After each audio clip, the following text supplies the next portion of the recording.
Zunes, politics professor at the University of San Francisco, specializing in U.S. Middle East policy. Professor, always a pleasure to see you. This veto decision, it was anticipated. So what are some of the reasons for America's stance? The official reason is that passage of this resolution would complicate ongoing negotiations. However, I've never seen a situation where calling for a ceasefire through the United Nations, especially one where there was not no sanctions or anything specifically involved, has derailed negotiations before.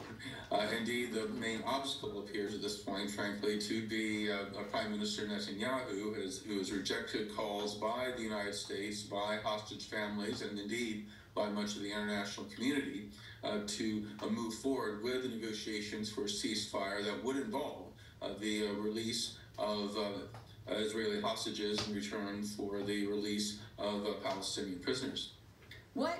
This was a widely supported resolution. What are the consequences for the Biden administration in regards to continuing to back Israel? Well, the United States is increasingly isolated in the international community on this. I mean, it was the only negative vote in the 15-member Security Council, that since the United States is a permanent member, even a single vote can derail an entire resolution.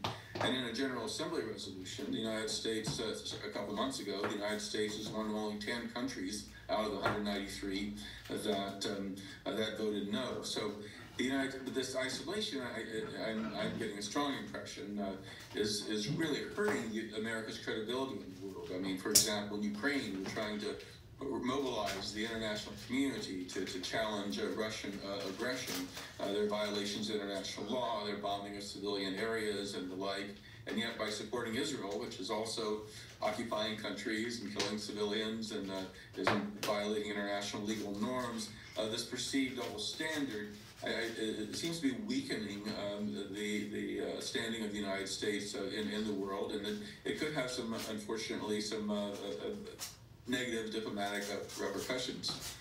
And what about domestically for the Biden administration?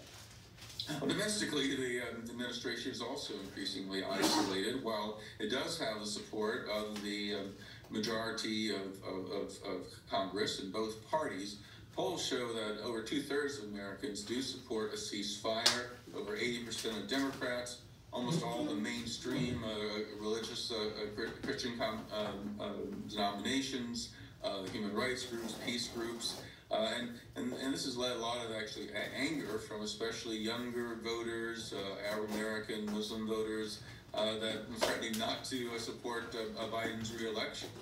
And so obviously there's some concern among many people in the Democratic Party about what Biden's more hard-line pro-Israel stance can mean in this fall's contest. Okay, so we saw what the U.S. did today in regards to vetoing the resolution. There are, though, Professor, signs of growing U.S. frustration with Israel's war. I mean, just yesterday, it proposed its own Security Council draft resolution. How did that resolution differ from today's? Well, the U.S. proposal is more of a cause for a temporary pause, and which, like we had back in November, the bombing, of course, resumed with even deadlier results. So it's not as comprehensive a resolution. It may be going ahead anyway. We'll see.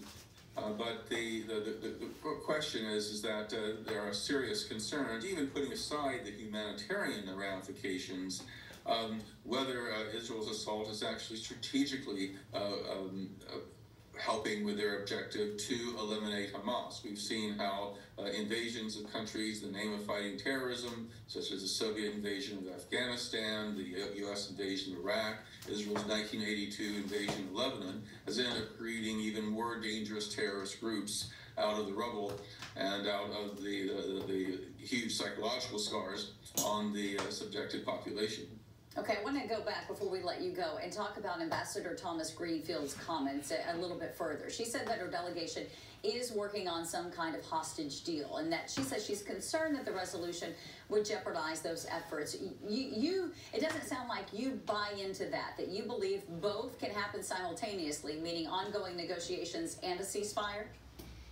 Yes, I certainly think so, especially since this did not involve the imposition of sanctions or anything under Chapter 7 of the UN Charter, where there could actually be specific actions taken by the international community that would punish Israel in any way.